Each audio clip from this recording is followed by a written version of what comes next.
Bismillahirrahmanirrahim. Assalamualaikum warahmatullahi wabarakatuh.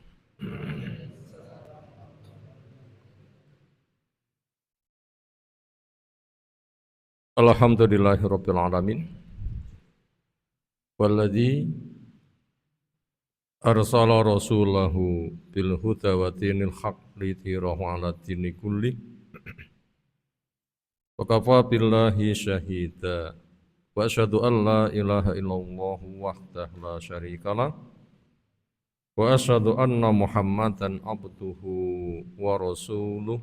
Allahumma salli ala Muhammad wa ala alihi wa ashabihi faman tabi'ahum bi ihsanin ila yaumiddin. Ya ayuhan nas ittaqu rabbakum alladzi khalaqakum min nafsin wahidah wa khalaqa minha zawjaha wa bassa minhuma rijalan katsiran wa nisaa'a wattaqullaha alladzi tasaaluna bihi wal arham innallaha kana 'alaikum raqiba wa ba'd.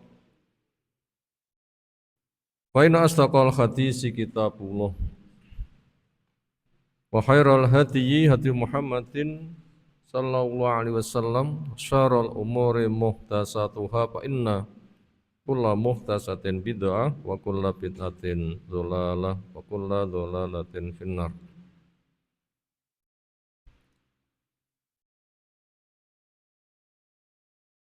Ayyuhal ikhwah karamana subhanahu wa ta'ala,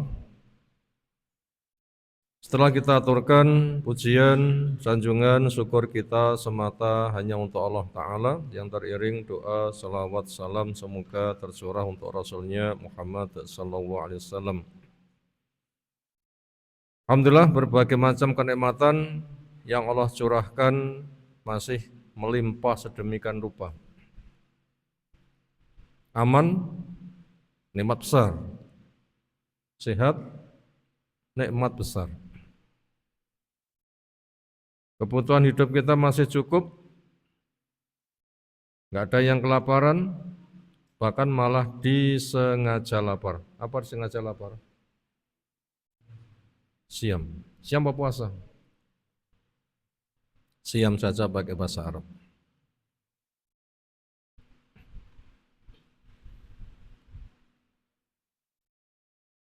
Demikian juga kita terjaga dengan Islam kita. Kita mewujudkan apa yang diperintahkan Nabi sallallahu alaihi wasallam. Ta'ahadul Qur'an wa innahu asyaddu tafalutan minal ilbil al-mursal min qablih. Jagalah Al-Qur'an. Entah itu bacaannya, tafsirnya, amalnya, modal jihadnya, jaga. Kenapa? Bila tidak dijaga, nanti hilangnya lebih cepat daripada onta yang lepas dari tali. Alhamdulillah kita bisa menjaganya, buktinya kita duduk di majelis ilmu dengan dibacakan ayat-ayat Allah, entah Quran maupun sunnah maupun asar generasi salafus saleh, yang tanda orang beriman, idza tuliyat alaihi ayatu zadathu imana. Ketika dibacakan kepadanya ayat-ayat Allah, imannya semakin bertambah. Dan memang kita harus kerja keras nambah-nambahi. Walaupun bisa turun, tapi turun untuk naik, bukan turun untuk terjun tanpa kendali akhirnya bablas. Turun untuk naik.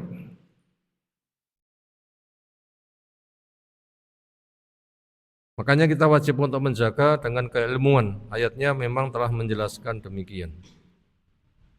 Tentunya kita berharap semua apa yang telah kita kerjakan Allah menerimanya. Entah siam kita, sholat kita, sedekah kita, berbagai macam kegiatan yang ada. Karena diterimanya amal memudahkan untuk beramal berikutnya. Sukses naik satu tangga dimudahkan naik tangga berikutnya. Makanya Nabi Ibrahim memberi contoh kepada kita selepas berkarya, apa doanya? Rabbana taqabbal minna innaka antas samiul alim wa tub alaina innaka antat tawwabur rahim. Ya Allah, terimalah amal-amal kami. Kau mau mendengar, mau mengetahui, berilah kami tobat. Terimalah tobat kami untuk bisa kembali kepadamu semakin taat. Engkau maha penerima tobat lagi maha pengampun. Sehingga puncaknya kita semakin dekat kepada kematian. Harapannya akan semakin sempurna ketaatan kita karena innamal a'malu bi khawatimiha. Amal itu dinilai pada ujung akhirnya. Makanya kita persiapan nambahi nanti pada ujung akhir puncak sempurna sehingga mendapatkan hadiah besar namanya husnul khotimah. Itulah keberuntungan yang Allah telah memberikan sambutan besar.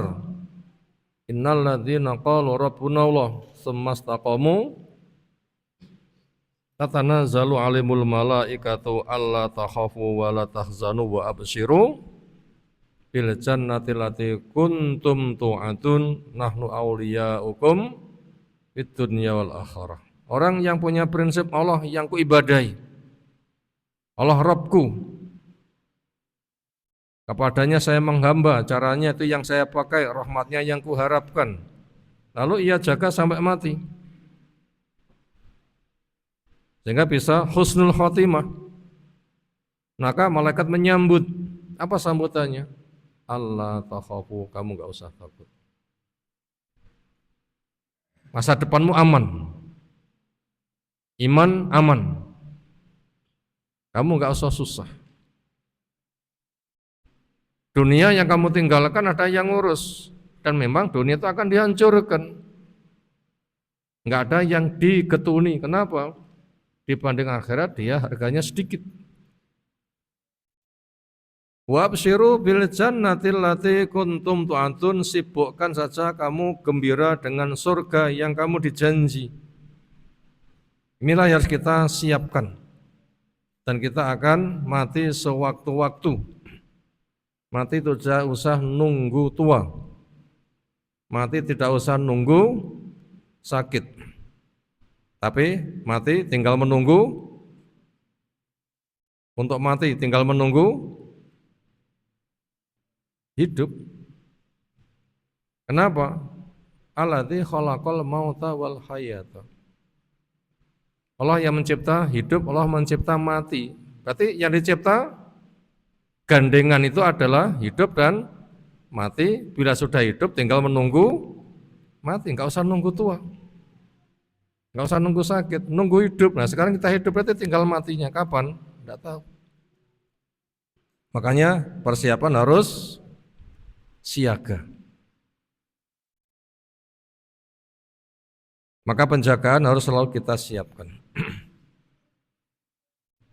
Sekilas mukadimah yang kita sampaikan, makanya kebaikan wajib kita jaga termasuk siam Ramadan dengan 6 hari di bulan Syawal.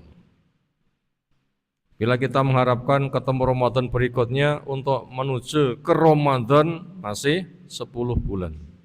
Dzulqa'dah, Dzulhijjah.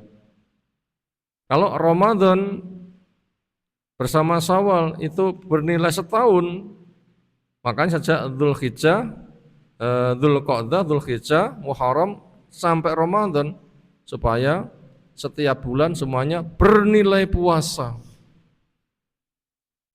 Caranya puasa 3 hari setiap bulan itu dianggap puasa 1 bulan. 10 bulan hanya 30 hari sudah dianggap puasa 10 bulan. Sehingga ketemu Ramadan lagi. Nah, harapannya kita nanti akan semakin meningkat. Itu diantara cara menjaga juga. Dan itu diperintahkan. Memang begitulah sistem yang dipakai Nabi SAW menjaga istiqomahnya para sahabat dengan mau'idhah. Seorang sahabat sebagaimana Imam Bukhari menukil, karena An-Nabiyyu sallallahu alaihi wasallam yata'ahadu ashabahu bil mau'idhah, menjaga sahabatnya dengan mau'idhah. Materi mau'idhah kita, materi telah kita bagi kelanjutan dari materi tazkiyatun nafas, mungkin rangkuman dari kitab Manhaj Salafus Saleh di dalam tazkiyatun nafas ini mungkin bagian akhir. Kedepannya apa? Mungkin butuh untuk dicarikan dulu apa yang menjadi materi kajian berikutnya ke depan insyaallah taala. Judulnya adalah dari materi TN Tazkiyatun Nafas, yaitu zuhud yang salah itu perusak tazkiyatun nafas. Zuhud yang salah sebagai perusak tazkiyatun nafas. Kita rangkum dulu bagaimana kedudukan tazkiyatun nafas. Kedudukannya adalah salah satu rukun dari rukun-rukun bi'sah yang Nabi kita diutus. Namanya rukun, bahkan yang paling pokok. Bila sengaja dibuang, roboh. Karena rukun itu pilar penyangga.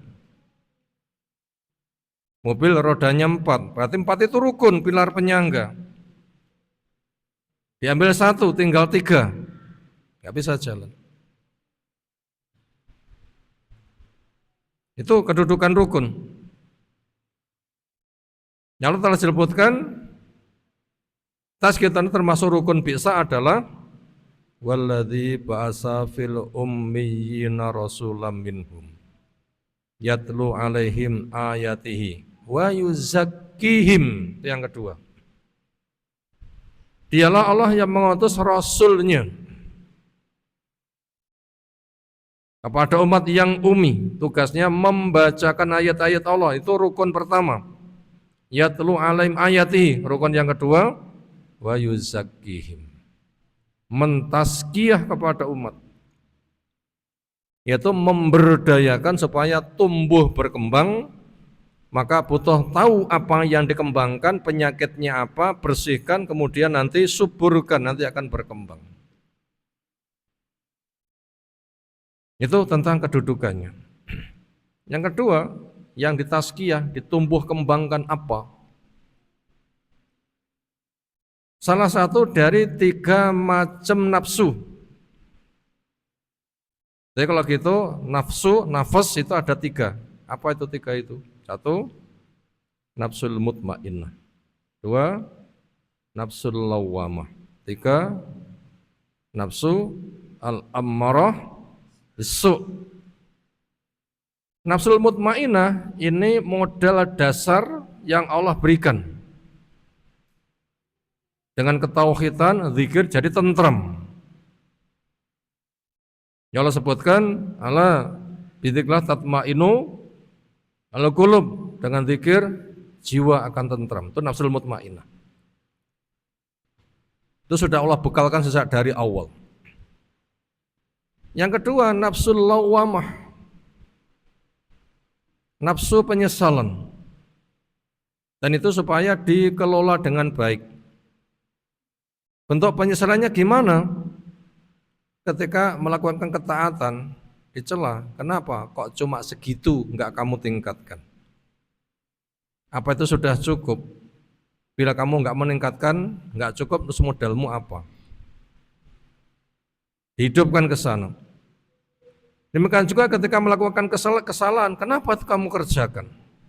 Wong itu dosa, merusak. Apa kamu tahu amal soleh itu sudah bisa mengampuni? Walaupun kamu telah beramal soleh, apa kamu sudah diberitahu Allah telah menggugurkan? Apabila tidak, lalu itu ngendon merusak, kebaikan kamu habis, terus gimana? Itu juga dihidupkan nafsul lawwamah. Lalu yang ketiga, nafsul ammarah bisu', memerintahkan yang jelek, ini yang dikelola. Yaitu nafsu yang suka memerintahkan yang jelek. Dan ini dominan pada diri manusia, yang kita butuh isti'adzah. Apa bentuk isti'adzahnya? wa na'udzu billahi min syururi anfusina. Dan kita memohon perlindungan kepada Allah dari jeleknya nafsu kita. Amarah bisu. Gimana itu tipenya? Pengen senang, segera, enggak peduli halal atau haram, yang penting senang. Ini bahaya. Sifatnya itu ajal. Wa khuliqal insanu min ajal. Manusia dicipta yang bersifat segera, bagaikan membalik telapak tangan. Pengen mana? Itu biasanya yang paling semangat. Bila sudah kayak begitu, nggak bisa dikendalikan, setan pun juga dorong-dorong, ngompor-ngompori, ngujuk-ngujui. Jarang orang mampu mengendalikan nafsu itu. Ini yang dikelola. Yang butuh untuk dibersihkan nodanya, lalu ditumbuh kembangkan. Gimana caranya? Ya semisal kita perungkap, nafsu amarah bisu. Saya ngerti kamu itu nafsu, suka kepada yang menyenangkan. Segera, tapi ingat dunia itu hanya kecil. Bila kamu pasakan segera, akhirnya tidak peduli, enggak mikir halal atau haram, hanya sebatas senang, berapa yang kamu dapatkan. Dan dosa itu akan merusak. Bila kamu enggak punya bekal akhirat, apa yang terjadi? Wong dunia akan digulung. Ayo kendalikan. Sekarang cari ilmu syar'i dengan manhaj yang benar. Akhirnya bisa bertauhid, bisa beramal soleh, bisa berakhlak mulia, bisa istiqomah, bisa berdakwah. Bila potensimu kamu gunakan berbekal, matimu husnul khotimah, silahkan kamu nanti berpuas-puas di surga. Matimu akan dikatakan 6 soleh, kan silahkan tidur yang pulas. Kamu dibikin tidak susah gunjang-ganjingnya hari kiamat. Kamu nanti dapat payung, dapat pakaian, dapat minuman, sehingga padang mahsyar yang 50.000 tahun itu paling hanya sehari. Setelah itu kamu nanti puas masuk surga. Ini cara mengendalikan nafsu apa? Ammarah bisu. Yang itu urainya sudah kita kupas. Kerangkanya itu, tazkiyatun nafas itu. Makanya Al-Fatihah sampai Anas membimbing semuanya. Hati-hati sebagai tafsir membimbing semuanya. Perilaku para sahabat, mereka merupakan profil yang sukses sebagai percontohan semuanya. Setelah kita mengetahui kedudukan tazkiyatun nafas dan bagaimana cara mewujudkannya, sehingga kita nanti akan mencoba untuk mensukseskannya, maka yang namanya hidup itu ada pendukung, ada penghalang, ada penyubur, juga ada pengrusak. Maka kita tidak cukup hanya mengenal penyuburnya saja, tapi juga butuh mengetahui pengrusaknya. Dan itu merupakan pokok agama. Ingat bagaimana ungkapan Hudzaifah bin Al-Yaman. Apa kata beliau salah satunya? Kalau orang ketemu dengan Nabi SAW, seringnya yang ditanyakan sing api-api. Tapi kalau saya memanfaatkan ketemuku dengan Nabi, yang kutanyakan sing elek-elek. Sing api-api sudah banyak ditanyakan, tinggal dikenali dan diamalkan. Sing elek-elek belum banyak ditanyakan, saya tanyakan biar kenal, lalu dihindari. Karena sifat takwa juga seperti itu. Kenal baik, kerjakan, kenal jelek, tinggalkan. Lihat perbandingan Umar bin Khattab dengan Ubay bin Ka'ab. Pertanyaan Umar, apa itu takwa? Jawabannya dalam bentuk tamsil. Apa tamsilnya? Coba ketika Anda berjalan full duri, apa yang kamu perbuat? Kalau kita disuguhi begitu, apa yang kita kerjakan? Membelalakkan mata, buka basiroh, gitu kan? mana tempat yang enggak ada durinya, mana yang ada durinya. Yang enggak ada durinya, kaki melangkah, yang ada durinya dihindari, sehingga nanti sukses sampai tujuan. Berarti kenal baik dikerjakan, kenal jelek ditinggalkan. Maka pengrusak tazkiyatun nafas juga butuh kita kenali. Dari sekian banyak pengerusaknya, zuhud yang salah ini sepertinya perusak yang paling berat. Bagaimana itu? Nah, kita seolah akan melihat kepada uraiannya. Pertama, intisari tazkiyatun nafas adalah takwa. Kalau kita mampir di rumah makan tulisannya bakso 1 mangkok, ada kuahnya, ada bundar-bundarnya, yang jadi intisarinya itu apa? Kuahnya atau pentolnya? Ya, pentolnya. Jadi intisari tazkiyatun nafas itu berada pada takwa. Ibaratnya 1 mangkok itu pentol. Sing mahal pentolnya atau kuahnya? Ya tetap pentolnya. Enaknya kuah paling micin. Pentol, ini kan daging kan ya. Itu yang mahal. Sebagaimana surah Al-Lail yang ke-17, wasayujannabuhal atqa, akan dijauhkan dari neraka al-atqa, orang yang paling takwa, intisari. Bahkan inna akramakum indallahi atqakum, orang yang paling mulia dari kamu di depan Allah yang paling takwa. Takwa kalau gitu intisarinya. Yang itu sudah Allah wasiat kepada ahli kitab tempo dulu dan juga kita sekarang. Kunci semua itu ada takwa. Walaqad wasainal ladzina utul kitaba min qablikum wa iyyakum an taqullah. Sudah saya wasiat kepada orang yang diberi kitab sebelum kamu. Dan juga saya wasiatkan kepada kamu. Jadi wasiat yang melegenda sejak awal sampai akhir ini selalu berkesinambungan, menunjukkan paling penting apa wasiat itu? Takwalah kepada Allah. Yaitu sadarkan dirimu jangan sampai kamu terkena murka siksa Allah. Maka carilah ilmu dan Allah itu sudah menurunkannya, kitabnya maupun rasulnya maupun proyeknya. Jalan selamat, jalan surga, apa itu? Kerjakan penuh harap.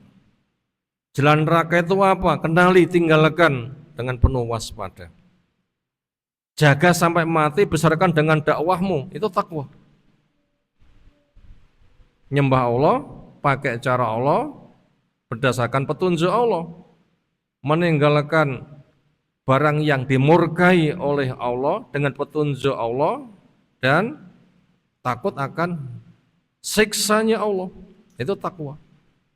Maka takwa itu nanti akan identik dengan ilmu, identik dengan manhaj, identik dengan pemahaman, identik dengan keikhlasan, identik dengan kesunahan, identik dengan ketaatan, identik dengan keistiqomahan, identik dengan dakwah. Kenapa? Besarnya pahala lewat dakwah. Karena sama-sama mencari ilmu, bila programnya beda, nanti kiprahnya beda, juga nilainya beda. Orang cari ilmu ada berapa macam? 2. Ada orang cari ilmu hanya sebatas petunjuk amal. Ada orang cari ilmu selain petunjuk amal, juga petunjuk dakwah. Tinggian mana derajatnya?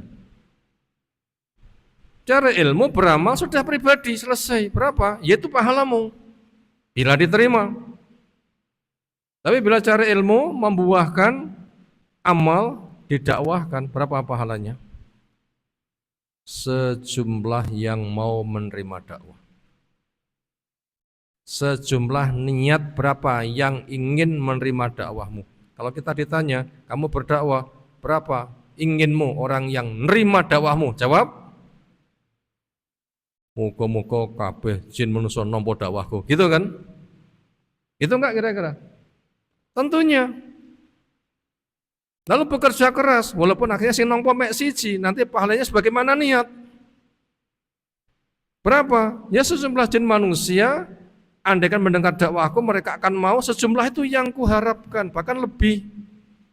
Walaupun kenyataan itu hanya satu, nah Imam Bukhari pernah muridnya tinggal satu, tetapi kitabnya sampai sekarang abadi.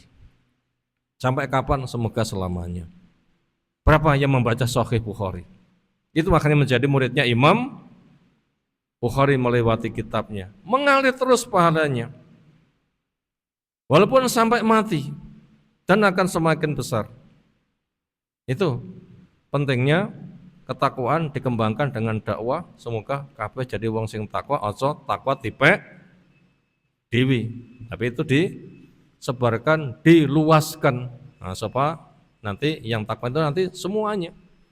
Karena fadilahnya walau anna ahlal qura amanu wattaqau la fatahna alaihim barakatim minas sama'i wal ard. Andaikan penduduk suatu negeri iman takwa, akan dibuka berkah Allah yang ngucur dari langit maupun yang nyumber dari bumi. Udah ngisak nggih? Mau adzan dulu silakan.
Alhamdulillah binikmatihi tatimus shalihat. Pujian kita hatur kepada Allah yang dengan curah nikmatnya amal selesai sempurna, aman dan berkumandang, syiar yang luar biasa.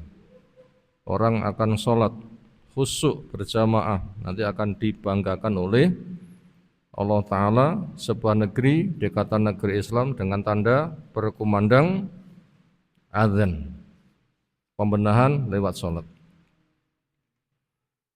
Berikutnya masuk pada poin kedua. Ujian berat umat ini dengan diuji harta. Orang hidup untuk diuji. Dari sekian banyak ujian yang semuanya berat, ada yang paling berat. Apa? Ujian harta. Kenapa? Semuanya butuh. Kadang sulit, makanya semangatnya itu kuat. Kadang hasad. Kadang menghalalkan segala cara, yang penting butuhku cukup. Kadang dituhankan. Umat dulu hancur dengan sebab itu juga. Makanya ada pesan dari Nabi SAW, fattaqud dunya wattaqun nisa. Fa'inna awwala fitnati Bani Israel kanat finnisa. Jaga dirimu dari fitnahnya harta dan perempuan, yaitu ingin melampiaskan syahwatnya, punya harta, cari perempuan, dan sebaliknya. Kenapa? Mula pertama hancurnya Bani Israel berada di situ. Makanya supaya kita tuh pandai-pandai mengelola harta. Dan supaya memperbanyak sedekah walaupun kita masuk kategori orang miskin. Kan itu merupakan bahasa keluh kesah. Padahal dengan enggak mau sedekah itu daftar semakin miskin. Sedekah itu daftar kaya. Makanya dihimbau sedekah walaupun separuh dari biji kurma. Fattaqun nar walau bisikit tamroh. Jaga dirimu dari neraka dengan sedekah. Kamu kendalikan ambisimu suka harta dengan memperbanyak sedekah, walaupun yang kamu sedekahkan hanya sebutir kurma dibelah jadi dua. Kenapa? Karena beratnya fitnah harta. Kan cuma kecil hartaku, tapi ambisimu yang besar. Kecil harta tapi ambisinya yang besar. Nah, ambisi yang besar ini yang harus dikendalikan dengan cara memperbanyak sedekah. Kita lihat catatan kaki nomor 2, bahasanya ujian umat ini itu berada pada harta. Yang qala Nabi SAW, inna likulli umatin fitnatan wa fitnatu ummati almal. Sesungguhnya untuk masing-masing umat itu ada fitnahnya. Dan fitnah umat ini adalah harta. Hadis yang seorang sahabat Ka'ab bin Iyad menceritakan, Imam Tirmidzi meriwayatkan pada Sahih Gharibnya, Imam Ahmad, Imam Nasai, Ibnu Hibban, kesimpulannya hadisnya itu sahih. Bahkan mendekati kiamat ini semakin menggila fitnah harta. Karena pesan Nabi SAW, la taqumus sa'ah hatta la yubalil mar'u min aina akhadhal mal'a minal halam am minal haram, minal halal am minal haram. Tidak terjadi kiamat, sehingga akan terjadi peristiwa di masyarakat terlalu ambisinya kepada harta, orang tidak peduli bagaimana dia mendapatkannya, entah cara halal atau cara haram. Apalagi sungai Furat akan mengeluarkan batangan emas. Itu nanti perlombaannya semakin luar biasa. Dan tanda kiamat yang selalu terjadi, kemakmuran semakin merata sehingga persaingan semakin ketat. Itu yang diwaspadakan Nabi SAW. Mal faqru akhsha alaikum walakin ma'asa alaikum antum satalakumut dunya. Fatunafisu kama tanafasu. Fa'ahlakathum kama tuhlikuhum. Atau kama qala Nabi SAW. Yang ku khawatirkan kalian tidak jatuh fakir. Justru malah sebaiknya. Malah sebaliknya apa? Dibentangkan kepada kalian dunia. Hijau royo-royo, mata memandang jadi hijau. Sehingga semangat mencari bagaikan hewan roh hijau-hijauan. Gimana hewan roh hijau-hijauan? Semangat melahap. Sehingga kalian nanti akan lomba. Sebagaimana orang dulu lomba. Akhirnya harta menghancurkan kalian. Sebagaimana harta telah menghancurkan pada orang sebelum kalian. Bahkan agama pun juga dikorbankan untuk mencari harta. Siapa? Yahudi, Nasoro, agama dikorbankan untuk cari harta. Itu kerusakan Yahudi, kerusakan Nasoro. Agama dikorbankan untuk mencari harta. Cari harta atas nama dunia. Kita ulang, cari harta atas nama agama. Maknanya agama untuk mencari dunia. Sekarang banyak jumlahnya. Jual agama untuk cari harta. Termasuk wakil Allah di bumi, tempat penitipan doa, pengen berdoa, titipo, kok tambah kandel amplape, nah tambah dongo-dongone. Wah, kalau amplape lesak pirang-pirang. Itu nyata. Itu nyata. Itu fitnah umat ini. Itulah yang nanti akan merusak kepada program tazkiyatun nafas, fitnah itu. Berikutnya kita masuk pada poin berikutnya, cara memerdekakan nafsu dari penguasaan harta dengan banyak infak. Beda kan dengan ambisi nafsu? Apa ambisi nafsu? Ngumpulkan, gitu kan? Cara untuk memerdekakan nafsu dari dikuasainya nafsu oleh harta, justru sebaliknya. Apa? Infak.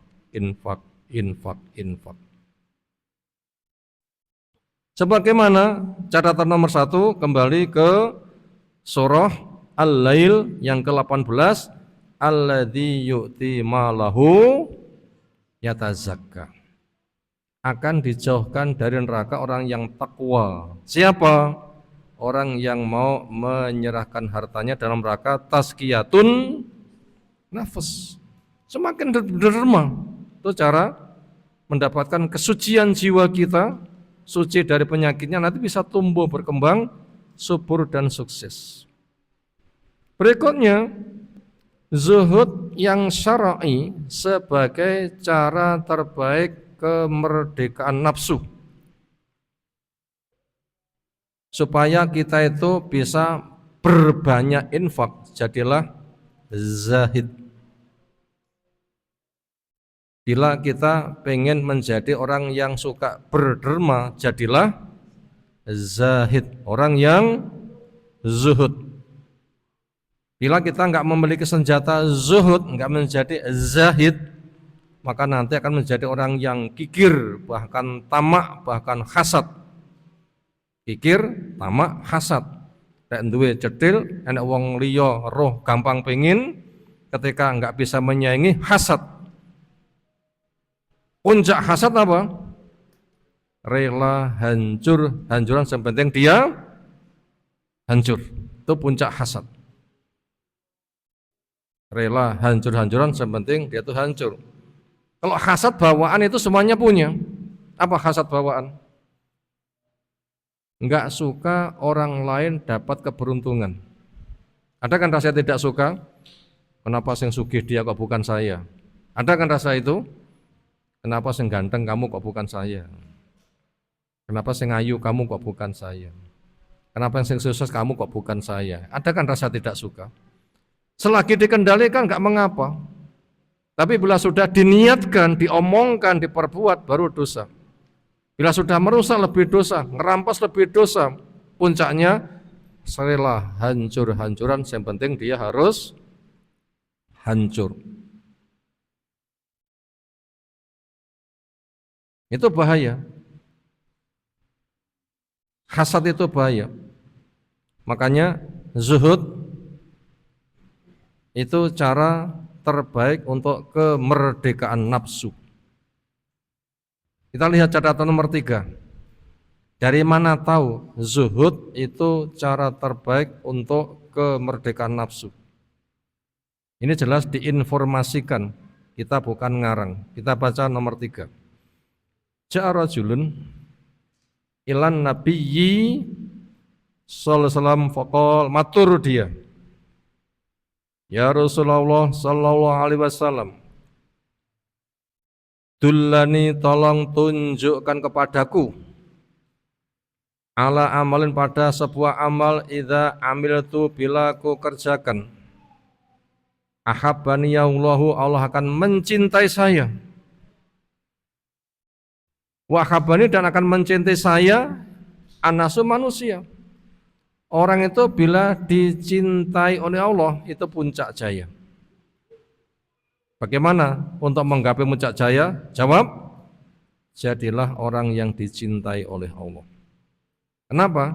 Pesan Nabi SAW, wa idza kuntu ahbabtuhu kuntu sam'u alladzi yasma'u bihi wa basarahu alladzi yubsiru bihi wa yatu alladzi yabtisu biha wa rijlu alladzi tamshi biha alladzi yamshi biha wa idza sa'alani la'utiyannahu wa idza sta'adzani la'uidzannahu. Sebelumnya, man adali waliyan faqad adzantuhu bil harbi. Siapa yang memusuhi waliku, maka saya umumkan perang. Siapa yang bisa mengalahkan Allah? Lalu ada media pendekatan. Bila sudah, Allah putuskan. Bila saya sudah mencintainya, saya jaga matanya sehingga yang dipandang benar. Saya jaga telinganya sehingga yang didengar benar. Saya jaga tangannya sehingga karyanya benar. Saya jaga kakinya sehingga langkahnya benar. Ketika dia minta akan saya beri. Ketika dia mau mohon perlindungan akan saya lindungi. Ini dicinta fadilahnya seperti itu. Makanya sahabat itu minta, bagaimana caranya saya dicintai oleh Allah? Apa itu? Jadi walinya. Bentuknya seperti apa? Perilaku wali Allah itu nanti akan disebutkan di sini. Apa? Zuhud. Apa profil wali Allah yang dicinta oleh Allah? Jawabnya zuhud. Makanya ketika ditanya, tolong tunjukkan kepadaku amal yang bila ku kerjakan nanti Allah akan mencintai saya, manusia akan terbawa mencintai saya juga. Apa jawabnya? Waqala menjawab Nabi SAW, izhad fid dunya. Zuhudlah kamu terhadap perkara dunia. Yuhibbaka Allah, niscaya Allah akan mencintai kamu. Yuhibba atau yuhibbu?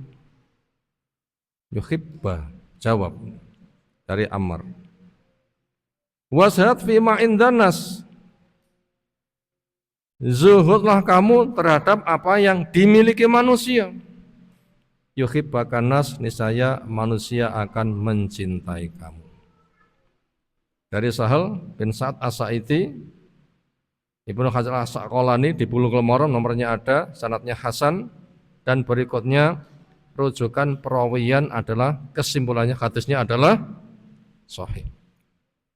Itu kunci zuhud. Kalau begitu zuhud itu apa? Masuk poin berikutnya, arti zuhud.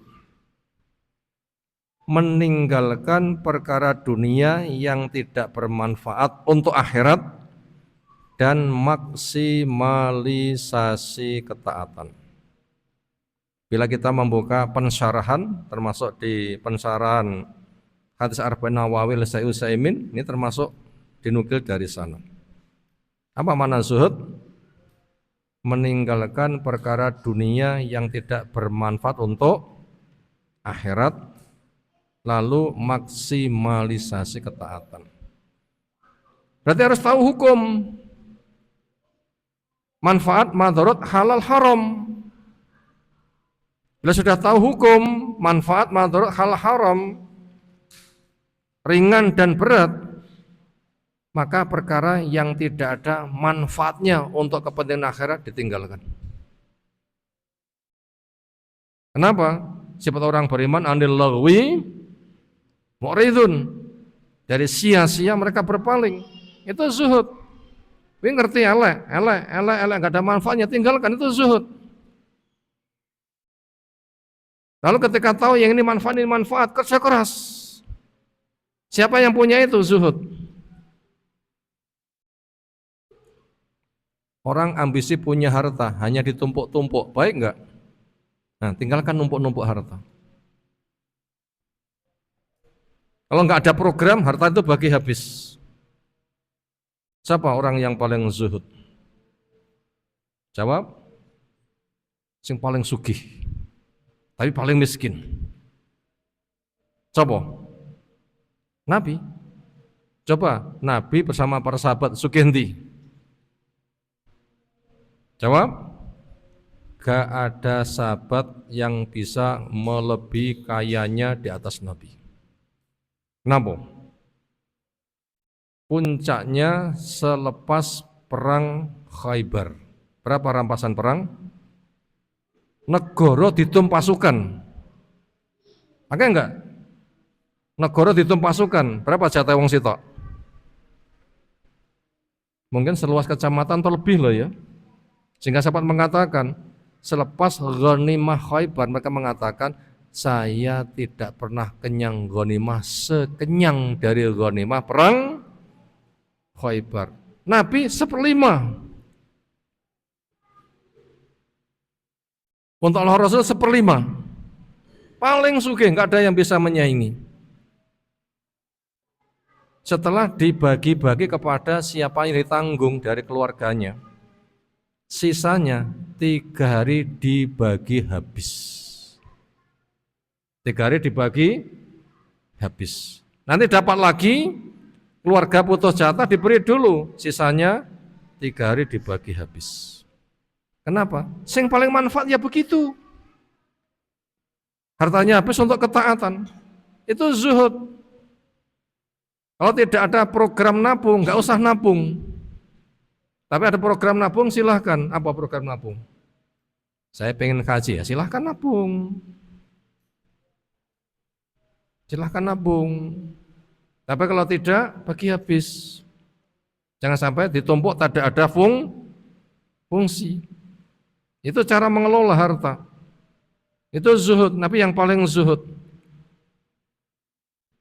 Itu paling dicintai oleh Allah Subhanahu wa taala, sehingga tidak pernah terpukau oleh indahnya dunia. Sampai keluarga Nabi itu pernah 3 hilal dapur tidak mengepulkan asap. Kenapa? Enggak ada yang dimasak. Enggak ada yang dimasak. Seperti itu. Hebat kan? Itu pada profil Nabi, itu zuhud. Bisakah kita? Kita harus berpikir. Makanya kalau tidak ada program menumpuk harta, dibagi habis. Kalau punya program silahkan. Program haji, program menghajikan orang, program untuk membikinkan rumah orang. Saya simpan tapi untuk kepentingan bantu sana. Waktunya tinggal nyerahkan saja. Itu menumpukkannya memang untuk penyaluran saja, bukan sengaja untuk ditumpuk. Nah begitu. Sementara maunya nafsu adalah numpuk harta. Allah katakan alhaqumut takatsur, ambisimu berbanyak-banyak harta membuat kamu lalai. Itu tadi makna zuhud. Jadi meninggalkan perkara dunia yang tidak bermanfaat untuk akhirat dan maksimalisasi ketaatan. Kalau begitu Orang paling zuhud itu orang yang paling kaya dan paling mampu mengendalikan hartanya. Dan ketika dia mencukupi butuhnya dunia, itu seperti mencukupinya orang miskin. Itu doa Nabi. Apa doa Nabi? Allahumma ini ahyini miskinan wa amitni miskinan wa sunni ma'azzumratil masakin. Ya Allah, hidupkan saya sebagai orang miskin, matikan kelak juga bersama orang miskin, dalam keadaan miskin, dan kelak kumpulkan saya bersama orang miskin. Apa makna miskin di situ?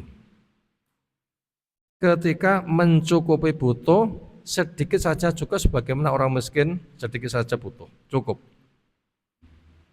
Makanya Nabi SAW ketika pagi mau futur, bahasa kita sarapan, dijawab, enggak ada, ya sudahlah tak poso. Itu caranya, dikit saja cukup. Sehingga tidak usah utang-utang sebatas untuk apa? Sarapan, ya tak poso.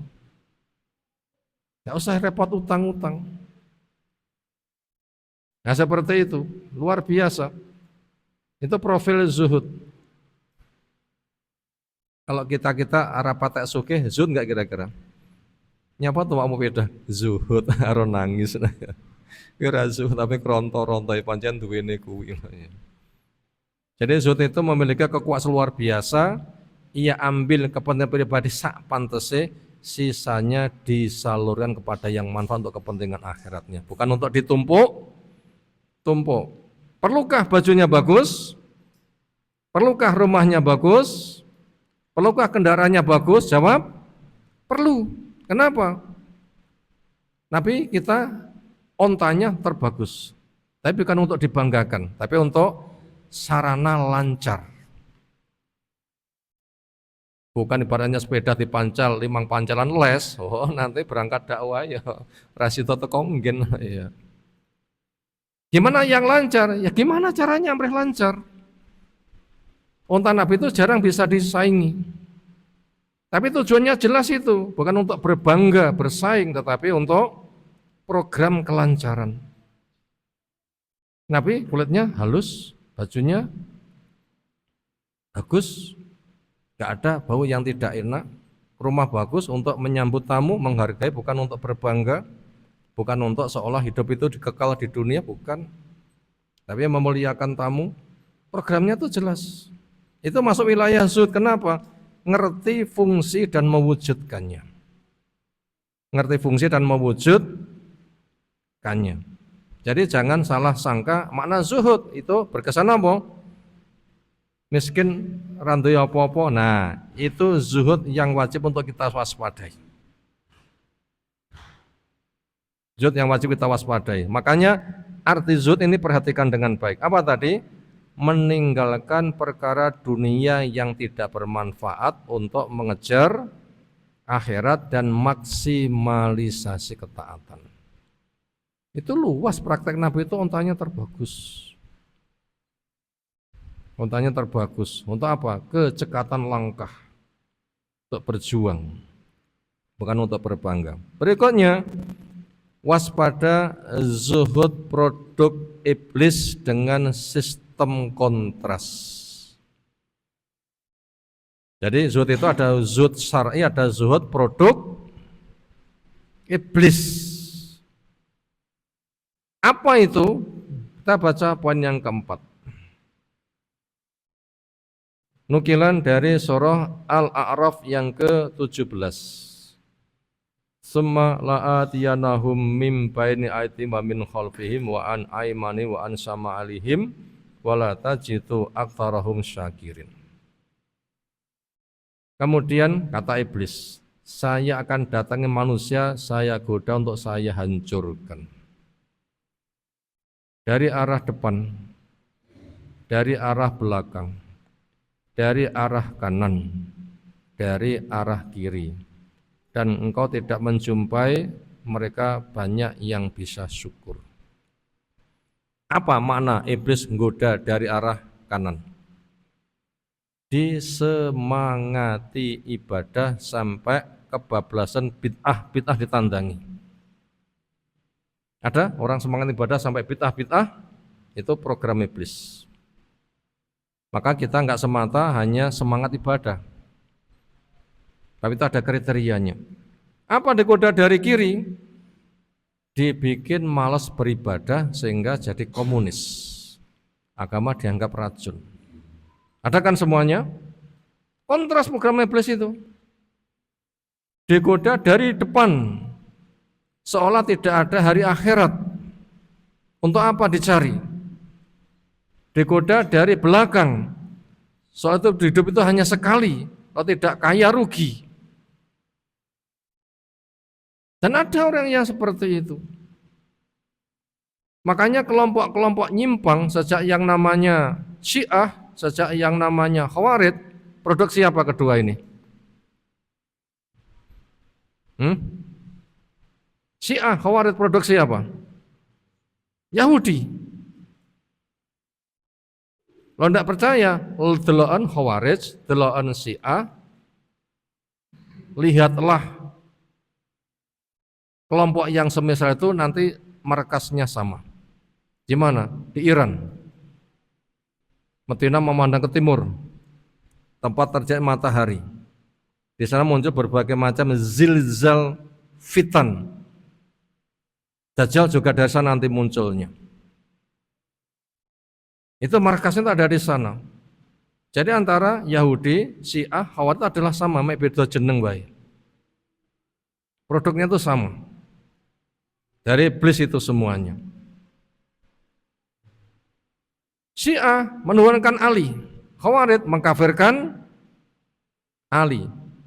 Yahudi memang tidak pernah ridho kepada kaum muslimin. Walan tardha angkal Yahud walan nasara hatta tatabi milatahum. Maka daripada itu kita baca berikutnya tentang masalah dunia. Iblis juga mendorong dengan dua sikap. Yang satu, buat yang cinta pada dunia didorong untuk sampai menuhankan harta. Yang mengatasnamakan zuhud dibikin benci kepada dunia, sehingga dia tidak butuh sama sekali, hidup menjauh, silahkan dunia dikuasai. Itu juga termasuk wilayah dia program iblis yang kontras. Sekarang yang cinta kepada dunia kita lihat dari Al-Baqarah 212. Zuyyina lilladzina kafarul hayatud dunya wa yaskharuna minal ladzina amanu walladzina taqaw faqahum yaumal qiyamah wallahu yarzuqu may yasha bighairi hisab. Dihiaskan indah kepada orang kafir tentang dunia. Akhirnya mereka sampai merendahkan kepada orang yang beriman. Aslinya orang takwa itulah yang punya derajat tinggi di sisi Allah nanti dari kiamat. Orang kafir hina. Di sana Allah akan memberikan rezeki kepada yang dikehendaki, jumlahnya tidak ada batasnya. Maka manusia terbagi jadi dua. Cinta harta sampai menuhankan, kesebalikannya benci kepada harta sehingga tidak butuh. Masing-masing itu dihiaskan indah. Dipahami satu, hukum mukhalafahnya katut. Sekarang keterangan di Al-Quran tentang iman yang ketika disimpulkan bisa naik bisa turun, yang disebutkan di Quran naiknya atau turunnya atau kedua-duanya. Saya ulang, iman bisa naik, iman bisa turun. Tentang naik turunnya iman yang disebutkan di Quran, naiknya atau turunnya atau naik turunnya. Jawab, naiknya. Mana dalilnya? Liyastatu imanam ma'a imanihim, supaya bertambah imannya semakin kokoh. Berarti ada hukum mukhalafah. Kalau ada naik berarti ada turun. Kalau setan menghiaskan indah kepada orang kafir dunia, setan juga menciptakan terobosan orang kafir juga dibikin apa? benci kepada dunia. Itu produk dari setan. Adakah sekarang orang yang cinta dunia kebablasan? Terlalu banyak. Adakah di dunia ini orang yang benci kepada dunia? Ada. Inilah zuhud yang diproduk iblis. Sebagai dorong cinta dunia super rakus, sebagian lagi dibikin benci kepada dunia super benci. Coba lihat promosi zuhud yang ada di cerita masyarakat. Gimana penampilan orang zuhud di cerita masyarakat? Sufi, iya profil zuhud orang sufi. Bajunya suf, bulu. Kelasnya hewan kalau begitu. Bulu kelasnya, bulu kasar. Hidupnya menjauh. Sehingga enggak sempat ngurus awak. Sibuk untuk ketaatan. Dunia silahkan, kepada yang didorong untuk cinta, kuasailah. Nah, ketika iblis menciptakan dua terobosan ini, yang satu orang kafir didorong cinta kepada dunia, yang satu dibikin benci kepada dunia, ini programnya untuk mengadakan pengrusakan Islam. Kenapa? Karena mereka dengan zuhud akan promosi dengan dalil zuhud yang benar, nanti akan dicinta oleh Allah, tapi prakteknya kebablasan. Prakteknya kebablasan.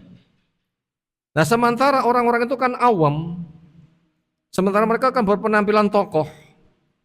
Akhirnya ketika banyak promosi berpenampilan tokoh, bagaimana zuhud yang baik, seperti itu mereka maunya, tapi itu menjerumuskan. Lah orang-orang awam itu kan gampang terbawa, mengikuti kemauan pemimpinnya. Bila sudah terbawa, akhirnya ini cara menggiring manusia untuk meninggalkan dunia, biar yang kafir nanti akan menguasai. Sehingga dengan demikian nanti umat Islam itu akan lemah. Siapa korbannya? Kita lihat pada poin yang terakhir. Korbannya adalah orang awam yang sepi dari ilmu syar'i. Kita baca poin yang kelima. Wa qalat ta'ifatun. Ta'ifatan atau ta'ifatun? Ta'ifatun min ahli kitab aminu billadzi unzila 'alal ladzina amanu wajhan nahar waqfuru akhirahu la'allahum yarji'un. Berkata sekelompok dari ahli kitab, tetap Yahudi ini produsennya. Apa itu? Aminu billadzi unzila 'alal ladzina amanu, imanilah pada wahyu, itulah Quran yang diturunkan kepada orang yang beriman di awal hari. Wakfuru akhirah, tapi akhir hari kafirlah. La'allahum yarji'un, barangkali mereka nanti akan bisa kamu jebak. Di masyarakat kita banyak contoh yang nyata. Berkembangkah yang namanya sholawat? Rame enggak? Seringnya acara rame itu apa momennya? Acara rame-rame, seringnya apa momennya? Sholawat. Ya kan? Ketika promosi sholawat pakai dalil sahih. Innallaha wa malaikatahu yusholluna 'alan nabi ya ayyuhalladzina amanu shollu alaihi wasallimu taslima. Didorong itu untuk senang sholawat. Cinta Nabi sholawat, cinta Nabi sholawat. Sementara mereka enggak punya ilmu. Sholawatnya yang diproduk oleh mbah yainya.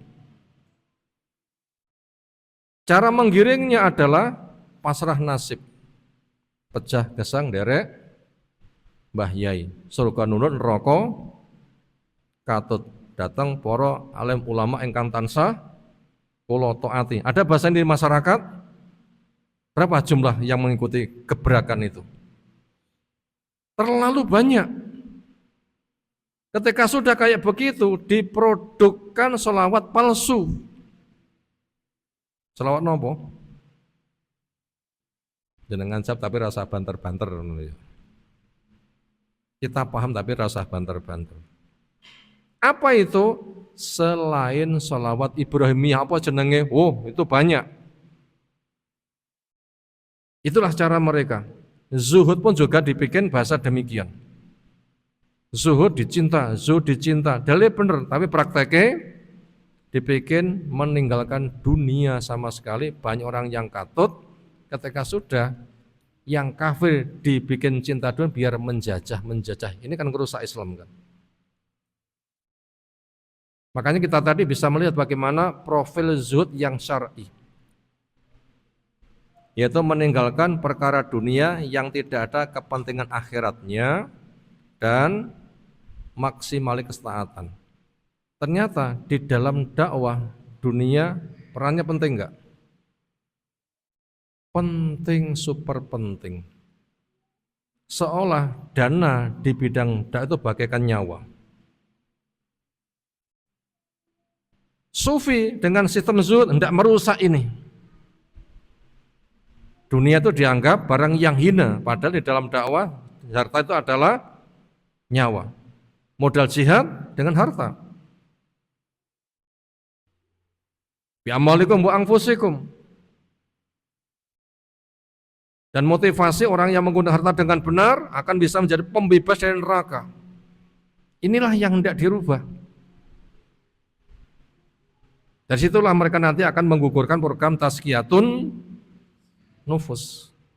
Maka daripada itu ketika kita cerita zuhud, pahamilah zuhud yang syar'i bukan zuhud yang dipromosikan oleh orang sufi. Momennya sama, apa?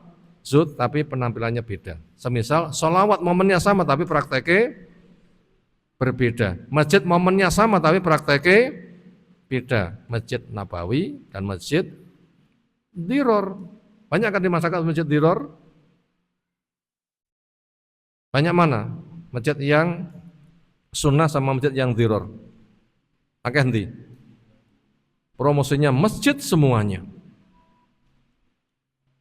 Dan seterusnya. Itu cara mereka, namanya syubhat. Mengusung sebuah istilah yang mirip kepada kebenaran tapi itu palsu. Bila kita miskin ilmu akan kena korban. Itu cara mengadakan penjajahan iblis kepada kaum muslimin untuk merusak agama ini. Itulah tema yang kita kaji malam hari ini. Zuhud yang salah, dia menjadi apa? Perusak tazkiyatun nufus. Semoga apa yang telah kita sampaikan Allah berikan ilmu bermanfaat untuk kita semuanya. Ada tanggapan silahkan.